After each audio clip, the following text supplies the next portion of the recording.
పరిశుద్ధుడా, మహోన్నతుడా, సర్వోన్నతుడా, సర్వాధికారి, మీ ఉన్నతమైన పవిత్రమైన నామానికి స్తుతులు స్తోత్రాలు తండ్రి.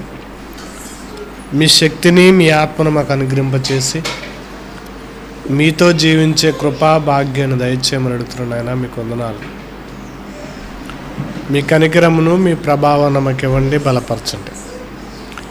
ప్రతి విషయంలో మీ ఆదరణ మాకు అనుగ్రహింపచేసి నడిపించమంటూ మీ వాక్యాన్ని వివరించగల జ్ఞానము, శక్తిని నాకు అనుగ్రహింపచేయండి ప్రభా.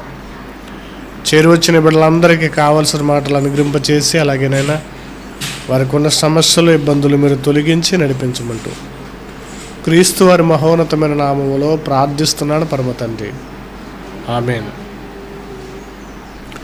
మన ప్రభువును రక్షకుడైన యేసుక్రీస్తు వారి యొక్క పేరట మీ అందరికీ శుభాలు, వందనాలు తెలియజేస్తున్నాను. అందరికీ వందనాలు. దేవుని పరిశుద్ధ లేఖనాలను ఆలోచన చేద్దాం. ఈ మధ్యకాలంలో ఎక్కువగా యేసుక్రీస్తు వారు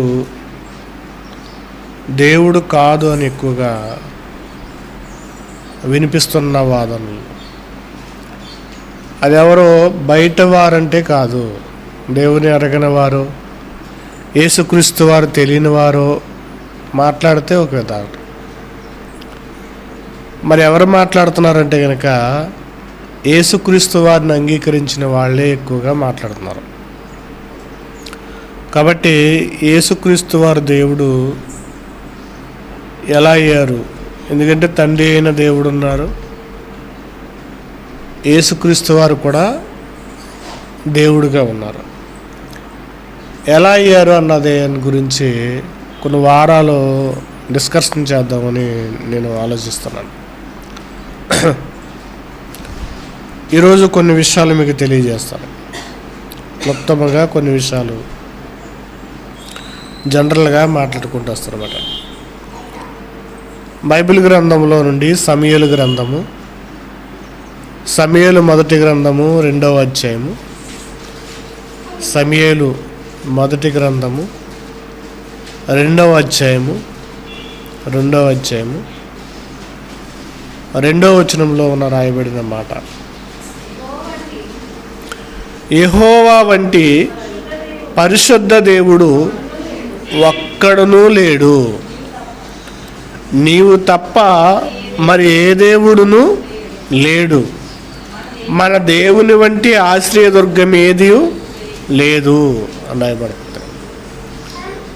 రాయబడిన మాటను చూస్తే కనుక అన్నగారి విజ్ఞాపన, అన్నగారి యొక్క ప్రార్థనలో తెలియజేస్తున్న విషయం, యెహోవా వంటి పరిశుద్ధ దేవుడు ఒక్కడు లేడు, నీవు తప్ప మరి ఏ దేవుడును లేడు, మన దేవుని వంటి ఆశ్రయదుర్గం ఏది లేదు.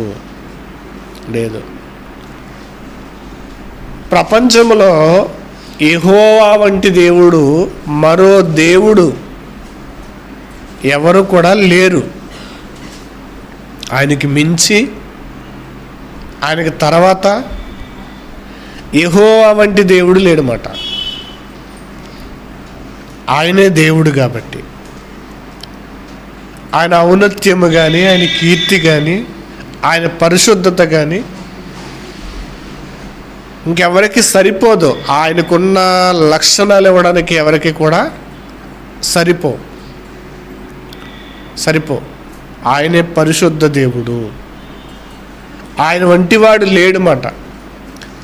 పరిశుద్ధతలో ఆయనకి మించిన దేవుడు ఇంకెవరు లేరు. ప్రపంచంలో ఎక్కడ వెతికినా కూడా కనపడతాం. అందుకే ఈ మాట చాలామందికి బాధేస్తుంది. ఎవరికి బాధేస్తుందంటే దేవుళ్ళు కాని వారికి బాధేస్తుంది. దేవుళ్ళు కాని వారికి ఎందుకు బాధేస్తుందంటే కనుక ఈయన తప్ప ఎవరు లేరు అన్నప్పుడు మేమున్నాం కదా అనుకుంటారు వాళ్ళు. మాకున్నారు కదా, మా వాళ్ళు ఉన్నారు కదా అని వాళ్ళు ఫీల్ అవ్వి ఏం చేస్తారంటే బాధపడతారు. యెహోవా వంటి పరిశుద్ధ దేవుడు ఒక్కడు కూడా లేడు. ఆయనే పరిశుద్ధ దేవుడు. ఆయనే పరిశుద్ధ దేవుడు. మరొక మాట చూద్దాం. ద్వితీయోపదేశకాండం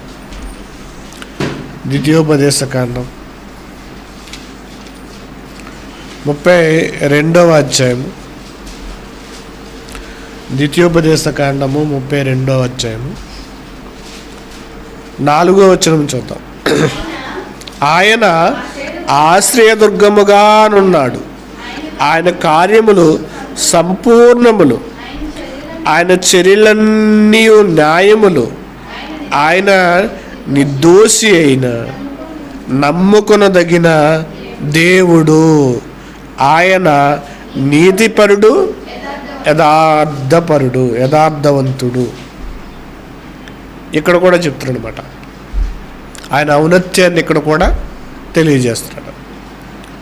ఆయన ఎలాంటి వారంటే కనుక ఆయన ఆశ్రయదుర్గముగా ఉన్నవాడు, ఆయన కార్యములు సంపూర్ణములు, ఆయన చర్యలన్నీ కూడా, ఆయన దినములన్నీ కూడా న్యాయములు. యెహోవాలో అన్యాయమైనది ఏది కూడా లేదు. అన్యాయమైనది ఏది కూడా లేదు. ఆయన న్యాయముగా చేసేవాడు. అందుకే అంటాడు, ఏమంటాడు, దేవుడు న్యాయకర్త అంటాడు. ఆయన దగ్గర అన్యాయం ఏమీ ఉండదు. న్యాయముగా కొలత వేస్తాడు, న్యాయముగా తూక వేస్తాడు, న్యాయముగా చేస్తాడు. ఆయన చర్యలన్నీ న్యాయము. ఆయన నిర్దోషి అయిన నమ్ముకొనదగిన దేవుడు. నిర్దోషి, ఏ దోషము కూడా ఆయనలో లేని దేవుడు. ఏ దోషము కూడా లేని దేవుడు. దేవుడు అనడానికి పరిపూర్ణమైన వాడే యెహోవా, తండ్రి అయిన దేవుడు. యెహోవా పరిపూర్ణమైన దేవుడు మాట. ఆయనకి మించి, ఆయనకి సాటి ఎవరు కూడా లేరు. న్యాయం చేయాలంటే తప్ప, న్యాయం చేయాలంటే ఆయన తర్వాతే. ఆయన నీతిపరుడు, యథార్థవంతుడు. ఇప్పుడు ఆయనను మనం ఏం చేస్తామంటే నమ్ముకొనదగిన దేవుడు. అందుకే చాలామంది అంటారు కదా, ఎక్కడికైనా వెళ్తే మీరు దేవుని నమ్ముకున్నారా అంటారు. దేవుని నమ్ముకున్నారా, ఈ పదం ఎక్కువగా వినపడుతుంటుంది అన్నమాట. వాళ్ళు అవి చేయరండి. ఎందుకని? వాళ్ళు దేవుని నమ్ముకున్నారు. ఈ పదం ఒక క్రిస్టియానిటీలో మాత్రమే వినపడుతుంది. ఈ పదం అనేది వాళ్ళు అవి ఆ పనులకి రారండి. ఎందుకంటే ఈరోజు వాళ్ళ ఆదివారం దేవుణ్ణి నమ్ముకున్నారు, చర్చికి వెళ్తారు. నమ్ముకొనదగిన దేవుడు ఎవరైనా ఉన్నారంటే కనుక ఆయన యెహోవా. మరొక మాట చూద్దాం. నిర్గమాకాండం 15వ అధ్యాయము. 15వ అధ్యాయము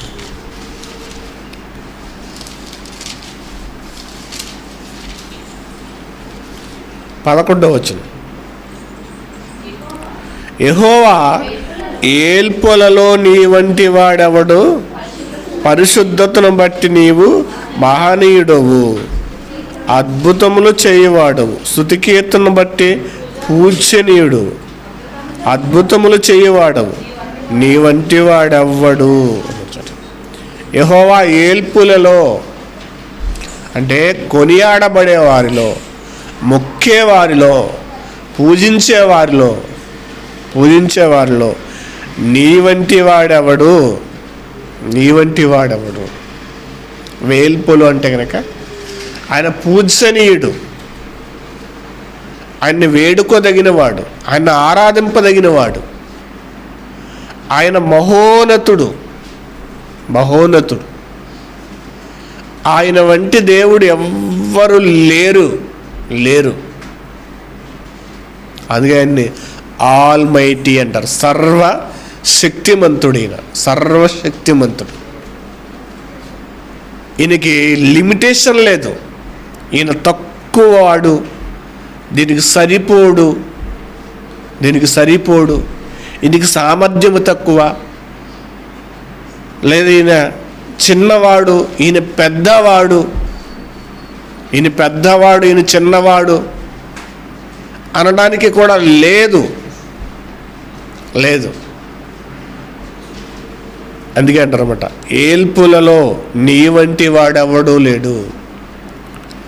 తర్వాత స్తుతి కీర్తన బట్టి పూజనీయుడు. అందుకే 150 కీర్తనలు రాశారు ఆయన పూజిస్తూ. బైబిల్లోనే రాయబడిన కీర్తనలు అవి, మన వాళ్ళు రాసే కీర్తనలు కాకుండా. వేల్పులలో స్తుతి కీర్తనను బట్టి పూజనీయుడువు, అద్భుతములు చేయవాడువు, నీ వంటి వాడెవడు. ఆయన వేల్పులలో ఆయన వంటి వాడెవడూ లేడన్నమాట. కొలిసే వారిలో, పూజింపబడే వాడిలో, ఆరాధింపబడే వాళ్ళలో ఈయన వంటి వారెవరో కూడా లేరు. ద్వితీయోపదేశ కాండము 4వ అధ్యాయము,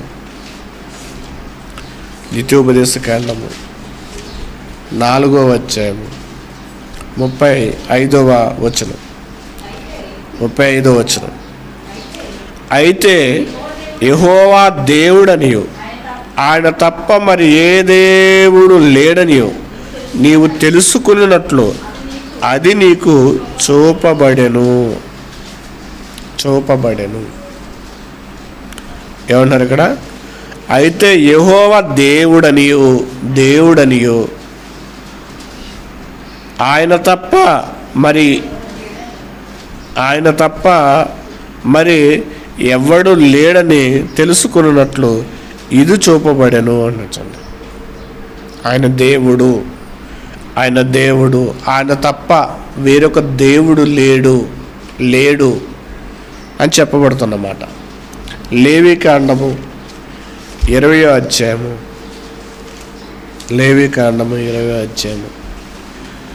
7వ వాక్యం చూద్దాం. కావున మిమ్ముని మీరు పరిశుద్ధపరచుకుని పరిశుద్ధులై ఉండుడి, నేను మీ దేవుడైన యెహోవాను అంటారు. ఇక్కడ ఒక విషయాన్ని చెప్తున్నాడు. కావున మిమ్ముని మీరు పరిశుద్ధపరచుకునుడి. మీరు పరిశుద్ధపరచుకోవాలి. ఎందుకంటే నేను మీ దేవుడైన యెహోవాను. నేను పరిశుద్ధుడు కాబట్టి మిమ్మల్ని మీరేం చేయాలంటే కనుక పరిశుద్ధపరచుకోండి.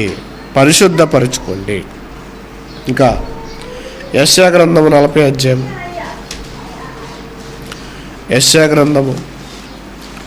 40వ అధ్యాయం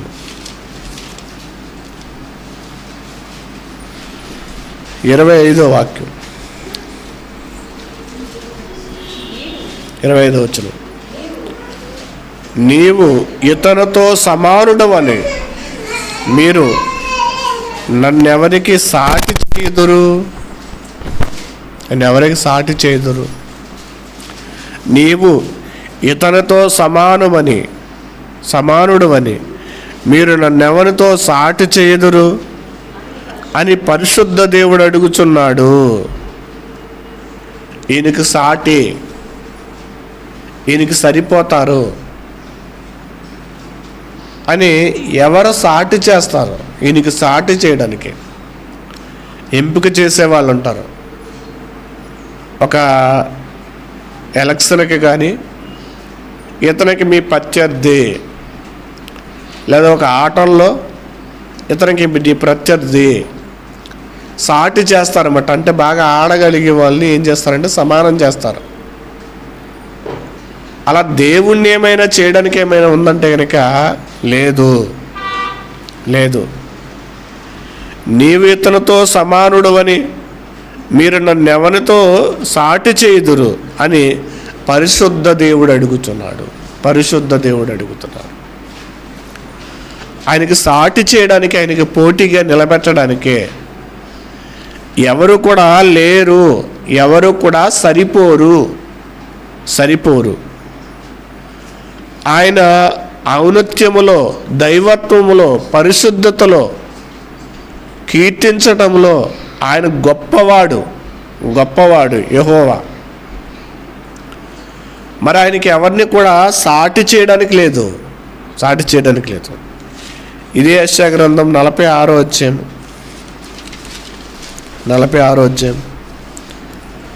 5వ వచనం, 46:5 వచనం. మేము సమానులమని నన్ను ఎవరికి సాటి చేయుదురు? మేము సమానులమని ఎవరికి నాకు పోటీ చేయుదురు? ఆయనకి సమానము, ఈక్వల్. ఈయన ఈక్వల్ అని ఎవరికి సమానం చేయుదురు? ఈయన ఈక్వల్, ఈయనతో సమానం, ఈయనతో సాటి. దేవుడైన యెహోవా ఆదామును చేసిన తర్వాత ఆదాముకు సాటి అయిన స్త్రీని చేశాడు, ఆదాముకు తోడుగా ఉండాలని. మరి దేవుడేమైనా ఆయనకి సాటి అయిన స్త్రీ ఉందంటే కనుక ఆయనకి లేదు. ఆయనకి సాటి అయిన స్త్రీ ఏమీ లేదు. దేవుడికి ఒకవేళ సాటి అయిన స్త్రీ ఉంటే కనుక ఈ సృష్టిని చేసేవాడు కాదు. ఆయనకి సాటిగా ఉన్నప్పుడు ఈ సృష్టిని ఎందుకు చేస్తాడో? మన తలకాపోటు ఎక్కడ భరించడు. కాబట్టి ఆయనకి సాటి అయిన స్త్రీ ఏమి లేదు. ఆయనకి సాటి అయిన వారు కూడా లేరు. ఆయనతో సమానమైన వారు కూడా ఎవరో లేరు. ఇప్పుడు ఆయన దేవుడు, ఆరాధింపదగిన దేవుడు, స్తుతింపదగిన దేవుడు, పరిశుద్ధుడైన దేవుడు. ఆయన మనకు సహాయం చేయగలిగిన వాడు. మన బాధలలో, మన పరిస్థితుల్లో, మన ఇబ్బందుల్లో సహాయము చేయగలిగిన వాడు ఆయనే. మనల్ని నడిపించగలిగిన వాడు ఆయనే. కానీ ఆయనకు సాటిగా ఏమీ చేయడానికి లేదు. అందుకే అహరోను ఏం చేస్తాడంటే కనుక, మోషే కొండపైకి వెళ్ళినప్పుడు ఇదిగో దేవునికి ప్రతిగా ఒక దూడను చేశాడు. అందుకే దేవుడు ఆ విషయమే గడ్డి మేయు జంతువులు నన్ను చతుష్పాద జంతువులలో నాకు రూపాన్ని ఇస్తారా అని దేవుడు కీర్తనలో చాలాసార్లు ఏం చేస్తాడంటే రాయిస్తాడు. గడ్డి మేయు ఎద్దు రూపముగా నన్ను మార్చిరి అని. దేవునికి సాటిగా, అందుకే దేవుడికి ప్రతిగా ఎక్కడ విగ్రహము కూడా చేయకూడదన్నాడు. అందుకే దేవుడు పుటోపు అనేది ఏమీ లేదు. మనం చూస్తున్న జీసస్ క్రైస్ట్ పుటోపుగా ఉండే ఆ రూపం యేసుక్రీస్తు వారిది కాదు. క్రైస్తవులకు ఫోటోలనే ఉండకూడదు. వాక్య రూపమే ప్రమాణం. లేదా ఫోటో పెట్టుకుని ఫోటో దగ్గర పూజించడం కూడా తప్పే. మన దేవుడు ఆత్మస్వరూపి. ఆయన ఎక్కడైనా ఉంటాడు. మనం పిలిచిన పలికే దేవుడు, మనం ప్రార్థించిన వినే దేవుడు, మన మొర ఆలకించే దేవుడు ఆయన. అందుకే ఉన్నవాడు అన్నారు. ఆయన ఉన్నవాడు. మోషే వెళ్ళి నేనేం చెప్పాలి? ఐగుప్తులోనికి వెళ్ళి ఫరో దగ్గర మాట్లాడుతున్నప్పుడు నేనేం చెప్పాలంటే, నేను ఉన్నవాడును అనువాడును అని చెప్పు. నేను ఉన్నవాడును అంటే ఆ మాట ఎవరు మాట్లాడతారంటే ఇంకెవరు లేరు. వెనకాల కానీ ముందు కానీ ఎవరు లేనప్పుడు ఆయన చెప్పే స్వరం అది. నేను ఉన్నవాడను. ఈ సృష్టికి ముందు ఆయన ఉన్నాడు. ఈ సృష్టికి ముందు ఆయన ఉన్నాడు. ఆయన ఉన్న తర్వాతే సృష్టి అంతా వచ్చింది. ఈ సమస్తము కలిగింది. సమస్తము కలిగింది ఆయన ఉన్న తర్వాతే ఏదైనా రావాలి. ఆయన తర్వాత ఏదైనా వస్తే కనుక అది గొప్పదవుతుంది. ఆయన తర్వాత ఏదన్నా వస్తే అది గొప్పదవుతుంది. ఆయన వచ్చిన తర్వాతే సమస్తము వచ్చాయి. ఆయన వచ్చిన తర్వాతే, ఆయన ఉన్న తర్వాతే సమస్తము వచ్చాయి. ఆయన వచ్చిన తర్వాత అనడం కూడా తప్పే. ఆయన ఉన్న తర్వాతే ఏదైనా రావాలి. ఆయన ఉన్నవాడు. అందుకే మోషేకి దేవుడు పరిచయం అయినప్పుడు పరిచయం చేయడానికి నేను ఉన్నవాడును. ఆయన ఉన్నవాడు.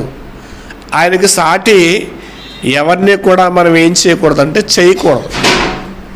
సాటిగా చేయకూడదు. ఎవరిని కూడా మనం ఏం చేయకూడదంటే పూజించకూడదు. ఆయన ఉన్నవాడు. ఆయనకి సాటి ఎవరు? మేము సమానులమని నన్ను ఎవరితో సాటి చేయుదురు. మేము సమానులమని ఎవరికి నాకు పోటీ చేయుదురు. దేవునికి ఇగో పలానా వ్యక్తితో పోటీ పెట్టడానికి సరిపోదు. ఎలక్షన్లో ఎవరైనా పోటీగా నిలబడితే మనుషులుగా నిలబెట్టచ్చు, కానీ ఈయనకి పోటీ అంటే ఎవరొకడు ఇంకా పోటీ చేయాలన్న తలంపు కూడా మనిషికి రాకూడదు. అయితే ఈయన గురించి రాయబడిన మాట కొత్త నిబంధనలో ఒక విషయాన్ని చూద్దాం. ప్రభువైన యేసుక్రీస్తు వారు మాట్లాడుతున్న మాట మార్కు సువార్త 12వ అధ్యాయం. మార్కు సువార్త 12వ అధ్యాయం 29వ వచనంలో రాయబడుతున్న మాట.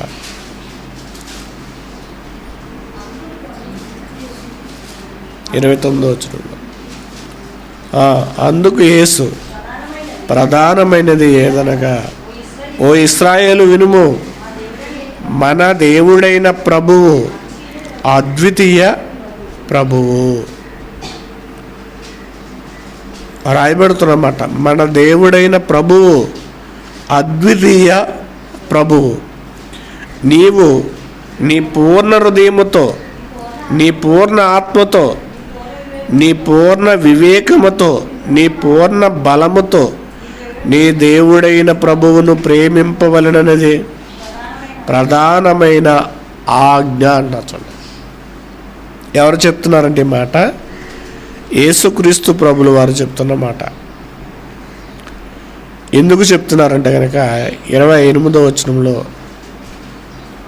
మృతులు సజీవుల గురించి మాట్లాడుతూ వారితో చెప్పారు, శాస్త్రుల్లో ఒకడు వచ్చి వారు తర్కించట విని ఆయన వారికి బాగుగా ఉత్తరమిచ్చనని గ్రహించి ఆజ్ఞలన్నిటిలో ప్రధానమైనది ఏదని అడుగగా, అందుకు యేసుక్రీస్తు వారు చెప్తున్నారు అన్నమాట.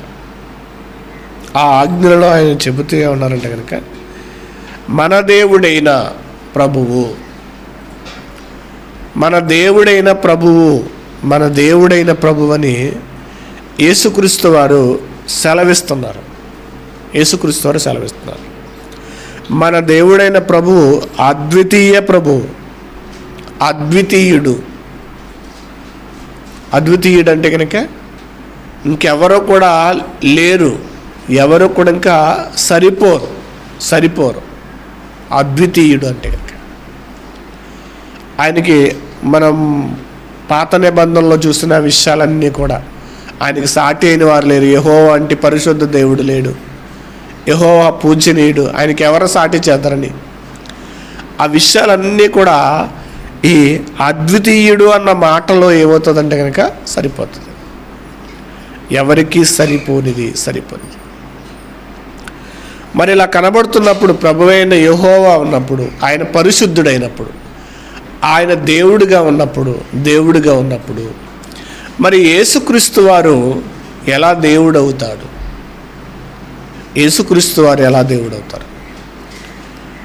ఆయనకి సాటి ఎవరిని కూడా చేయకూడదు, ఆయనకి సాటిగా ఎవరిని చేయకూడదు అన్నాడు. అన్న దేవుడు మరి యేసుక్రీస్తు వారిని ఎందుకు దేవుడిగా నియమింపబడ్డాడు, ఎందుకు దేవుడయ్యాడు? ఇలా యేసుక్రీస్తు వారిని ఈ పాత నిబంధనలో ఉన్న సంగతులన్నీ కూడా చూపించి యేసుక్రీస్తు వారు దేవుడు కాదు అనేటట్టుగా ఏం చేస్తారంటే బోధిస్తున్నారు. యేసుక్రీస్తు వారు అలా దేవుడు అవడానికి గల కారణం ఏమిటి? ఎందుకు దేవుడయ్యాడు ఆయన? ఎందుకు దేవుడయ్యాడు?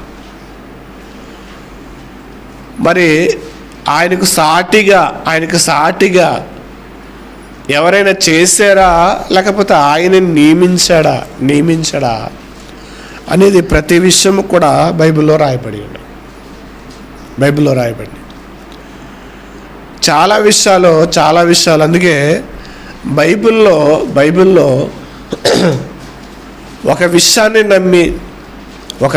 నమ్మి తర్వాత విషయాల్ని అపార్థం చేసుకునే వాళ్ళు ఎక్కువైపోయారు. మొదట ఉన్న విషయాన్ని పూర్తిగా నమ్మి తర్వాత విషయాన్ని అపార్థం చేసుకునే వాళ్ళు ఎక్కువైపోయారు. అందుకే తిమోతి గారు కూడా ఒక విషయాన్ని చెప్తున్నాడు. వారు తక్కిన లేఖనములను అపార్థము చేయదరని తిమోతి గారు కూడా తిమోతికి రాసిన పత్రిక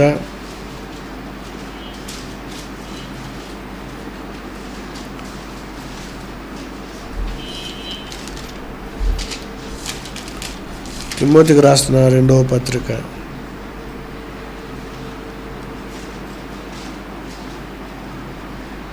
ఈరోజు మనిషి ఏం చేస్తున్నాడంటే కనుక, లేఖనాలను ఏం చేస్తున్నాడంటే కనుక అపార్థం చేసుకుంటున్నాడు అనమాట.